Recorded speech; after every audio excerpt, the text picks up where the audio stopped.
آدمی کے جسم و جاں میں جو نسبت ہے وہ پورے شہر لکھنؤ کو قیصر باغ سے حاصل ہے۔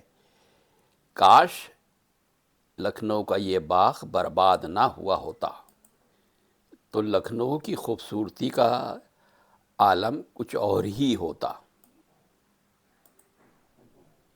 جیسا کہ پتہ ہے، روم کے ہر بادشاہ کو قیصر کہتے ہیں، حالانکہ رومی زبان میں قیصر صرف اس بچے کو کہتے ہیں جس کی ماں اس کے پیدا ہونے سے پہلے مر جائے اور پیٹ چیر کر، جسے سیزیرین کہتے ہیں، اس کو نکالے۔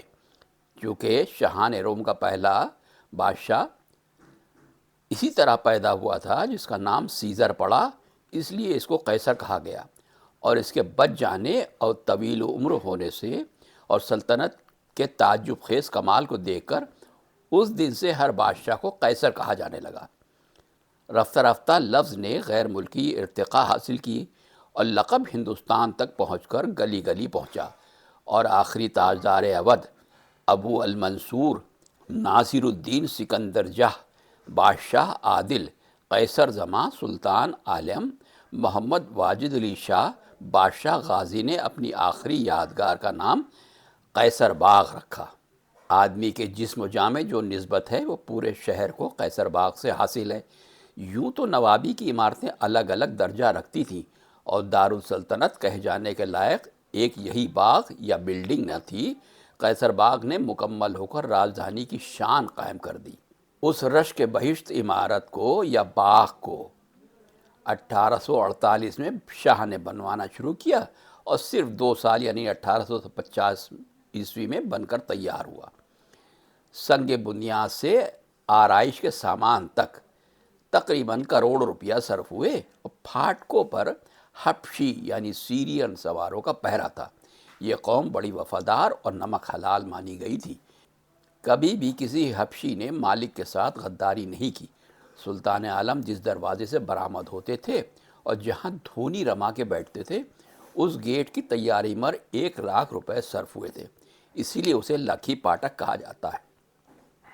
جان عالم کا سب سے بڑا تعمیری کارنامہ قیصر باغ تھا، مگر اس کا بہترین اور حسین ترین حصہ جو چینی بازار گیٹ کے اندر تھا، 1858 میں جب انگریزوں کا دوبارہ تسلط یعنی قبضہ ہوا تو فوج کے ہاتھ سے لٹا اور منہدم ہوا۔ جن عمارتوں میں بادشاہ بنفس نفیس رہتے تھے ان کا تو اب پتہ بھی نہیں ہے، اور ان سر بلند قصروں کو دیکھنے کا ہر شخص کو اشتیاق رہتا تھا۔ اب صرف وہ حصہ باقی ہے جس میں بیگمات اور ممتوعات رہتی ہیں یا رہتی تھیں۔ اس وقت سے انگریزوں کے راج تک بھی طرح طرح تغیرات اور تبدیلیاں ہوتی رہیں۔ چنانچہ his Excellency the earl of different viceroy and governor general of India کے وقت کا جو البم قیصر باغ کے مناظر دکھاتا ہے، اس کی اب ایک جھلک بھی موجود نہیں ہے۔ بیشتر تصاویر میں نمایاں فرق ہے، اور قیصر باغ میں ناریل کا جو درخت دکھایا گیا ہے اس کا اس وقت کہیں پتہ نہیں۔ یہ بظاہر وہی درخت ہے جس کے سائے میں شاہ گیروے کپڑے پہن کر فقیرانہ بھیس میں بیٹھتے تھے۔ کچھ لوگوں نے اس کو شہتوت کا درخت بھی لکھا ہے۔ عمارت کے پھاٹک پر 2 جلپریاں اور تاج شاہی مارکا اب تک نظر آتا ہے، لیکن بہت ہی خستہ حالت میں۔ لکھنؤ میں ایک سادہ کار حافظ اکرام تھے جن کے باپ کا نام اسماعیل تھا۔ وہ سادہ کار ممتاز کاریگر تھے، مغل قوم سے تھے۔ ان کا تعلق 100 برس سے زیادہ عمر میں ان کی موت واقع ہوئی۔ غدر کے بعد گوشہ نشین ہی تھے، بلکہ حکومت جانے کے صدمے میں گھر سے نکلنا چھوڑ دیا تھا۔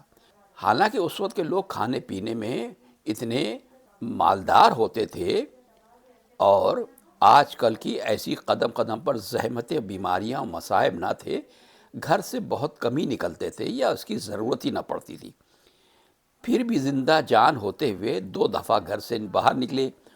ان کے دادا سلطان عالم کے خاص ملازم تھے، اور یہ تمام مناظر عیش و طرب اپنی آنکھوں سے دیکھ چکے تھے۔ پہلی دفعہ امام باڑہ آصف الدولہ پر نظر کی، اور دوسری دفعہ قیصر باغ کو دیکھا تو صدمے سے 3 دن تک بغیر کھائے پیے رہے، اور اس کی سینری یاد کر کے صدمہ اٹھایا۔ قیصر باغ کی بنیاد سے پہلے عہد نواب سعادت علی خان میں یہاں جو عمارتیں تھیں، پہلے ان کا حال سن لیجیے ذرا۔ بادشاہ منزل اپنے زمانے میں مشہور عمارت تھی، جس میں مختلف قسم کے جانور لڑائے جاتے تھے۔ شیروں کی لڑائی کا مقام لوہے کے کٹہروں اور پنجروں کی جگہ تماشائیوں کے ٹھہرنے کے مقام ایسے سلیقے اور بہترین نقشے کے تحت میں تیار کیے گئے تھے جو بے مثال تھے۔ اس کوٹھی کی عمدگی اور ساخت کے اعلیٰ پیمانے پر ہونے نے بادشاہ کو مجبور کیا کہ وہ قیصر باغ کے نقشے میں اس کو اپنا لیں، اور میرے قلم میں یا میری زبان میں اتنی تاثیر نہیں، اتنی طاقت نہیں کہ اس وقت کی خوبصورتی اور شان کا بارے میں تصویر کشی کی جا سکے۔ خاص باغ، یہ باغ بے پناہ خوبصورت اور حسین تھا اور بادشاہ منزل کے قریب تھا۔ چاندی والی بارادری، اس بارادری کے چھت میں چاندی کے پتھر اور نقش و نگار تھے، جو دیکھا نہ سنا۔ حضور باغ، اس گلستان کی خصوصیت یہ تھی کہ 40 گز لمبا اور 15 گز چوڑا پانی کا حوض تھا، جس میں فوارے لگے تھے اور کیاریاں اور روشیں تھیں۔ اس خوبصورتی سے بنایا گیا تھا جس کا نمونہ کسی باغ میں نہ تھا۔ پانی موتی کی طرح چمکتا تھا۔ شہنشاہ منزل جاڑوں میں شاہ کے رہنے کے لیے دھوپ کے رخ پر بنائی گئی تھی، اور انگنائی کے بیچوں بیچ ایک چھوٹا حوض تھا جو انتہائی حسین تھا۔ مکان خاص، گرمی کے دن سیر کرنے کے لیے شہنشاہ منزل کے سامنے اس عمارت کی تعمیر ہوئی۔ یہاں کا فرش سنگ مرمر کا تھا۔ فلک سیر، برسات میں شاہ کا قیام رہتا تھا۔ صحن میں خوبصورت بنگلہ تھا اور درختوں کا حسین منظر انتہائی بصر افروز تھا۔ سفید بارادری اس انتہائی شکوہ اور عظمت کے ساتھ بھی آج بھی موجود ہے۔ گورنروں کی پارٹیاں، سرکاری دربار اور آخر میں یادگار حسینی کے اجلاس 1361 ہجری میں یہاں ہوئے۔ یہ برمحل تصرف تھا، اس لیے کہ بادشاہ نے اس کا نام قصر بقا رکھا تھا۔ اس عمارت کو پتھر والی بارادری بھی کہتے ہیں۔ تعلق داران اودھ کے بعد شادی بیاہ کی تقریبیں بھی یہاں ہوا کرتی ہیں، مگر اندرونی نظارے سے واضح ہوتا ہے کہ یہ فی الحقیقت امام باڑہ شاہی تھا۔ میر انیس اس کوٹھی میں مجلس پڑھ چکے ہیں، اور حکومت کی خاص بلڈنگ ہونے سے سیاح عام طور پر دیکھ نہیں سکتے جو ہم تفصیلی نقشہ بنا سکے، لیکن آج کل اس کو شادی بیاہ اور دوسرے جلسہ جلوس وغیرہ کے لیے، ایگزیبیشنز وغیرہ کے لیے استعمال کیا جاتا ہے۔ صرف یہی ایک عمارت ایسی ہے جو ابھی تک اپنی اصلی حالت میں برقرار ہے۔ لال بارادری، یہ سرخ پھری ہوئی بہت ہی عالیشان عمارت ہے جو میوزیم یعنی مردہ عجائب خانہ کے نام سے آج بھی موجود ہے۔ اب اس کو للت کلا اکیڈمی کہا جاتا ہے۔ یہاں پر آرٹ گیلری برقرار ہے اور ایگزیبیشنز وغیرہ آرگنائز کی جاتی ہیں۔ تہہ خانے میں مگرمچھ، گھڑیال، بڑے جانوروں کے مجسمے اور اوپر جملہ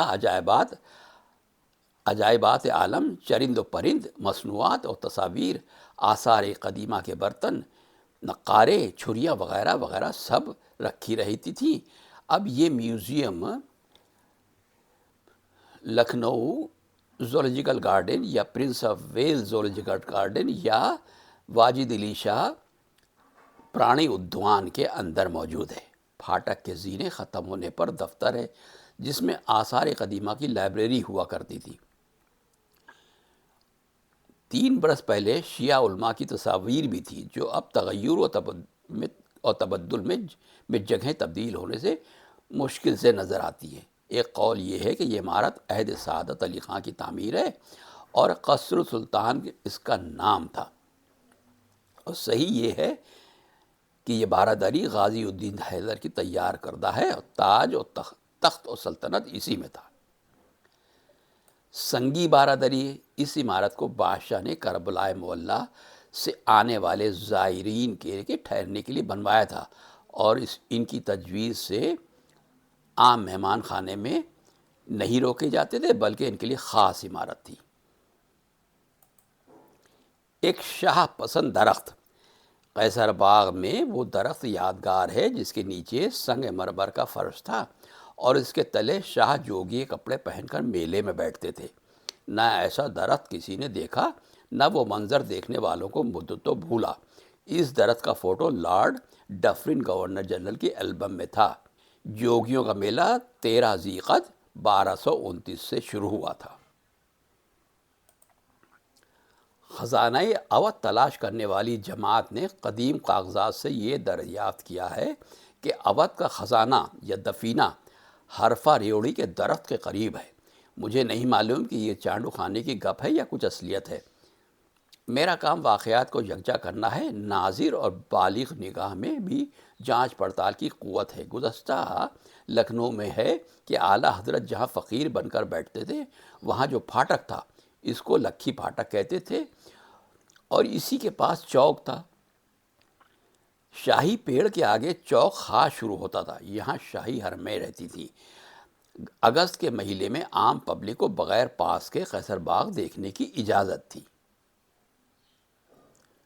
چشمہ حسن، یہ نہر پتھر کے فرش سے تیار ہوئی تھی اور کوثر و تسنیم کی غلامی کا دم بھرتی تھی۔ اس کی بنیاد 1269 ہجری میں ہوئی۔ مینا بازار اور کپتان بازار، قیصر باغ میں جہاں وکٹوریہ پارک ہے مینا بازار اور کپتان بازار تھا۔ باورچی خانہ، جن زمینداروں اور علاقہ جات سے روپیہ وصول نہیں ہوتا تھا اس کی آخری تدبیر یہ تھی کہ بادشاہ اس آمدنی کو باورچی خانے کا صرف لکھوا دیتے تھے اور وہ زمیندار ہرگز یہ گوارا نہ کرتے تھے اب قانون شکنی کریں اور باورچی خانے کا صرف بند ہو۔ چنانچہ راجہ باسی کا وہ علاقہ جو آصف الدولہ نے ضلع بستی میں ہے اس کو اس بات پر دیا تھا کہ اس نے لاٹھی سے ہرن کا شکار کیا تھا۔ یہ علاقہ باورچی خانے کے صرف میں مختص تھا۔ باورچی خانے میں اس کثرت سے کھانا پکتا تھا کہ نوکر چاکر اور ادنا طبقے کے ملازمین خوان میں کھانا رکھ کر صرف 2 موٹے پیسے کی ایک خوان بیچتے تھے اور لوگ فیضیاب ہوتے تھے۔ اس وقت کی ضیافتوں میں بے تکلف دوست احباب مذاق میں طنزیہ یہ کہتے تھے کہ یہ کھانا گھر کا نہیں ہے، قیصر باغ کا خوان ہے۔ قیصر باغ کا حال لکھتے ہوئے اس قدر عرض کرنا بہت ضروری ہے کہ بادشاہ واجد علی شاہ نے اس باغ میں رہ کر جو اردو ادب کی خدمت کی اس کا ایک ادنا ثبوت یہ ہے کہ لاتعداد نام انسانوں، عمارتوں، ضروریات زندگی کی اشیاء کے تجویز کیے اور وہ اپنے وقت کے آدم تھے جن کو علم اسما تعلیم ہوا تھا۔ وہ تکیے کو آرام سر، تکینی کو آرام پہلو، شراب کو آب حرام اور اعضائے تناسل کو عضو مخصوص، رضائی کو شب خوابی، جوتے کو آرام پائی، حقے کو لب معشوق،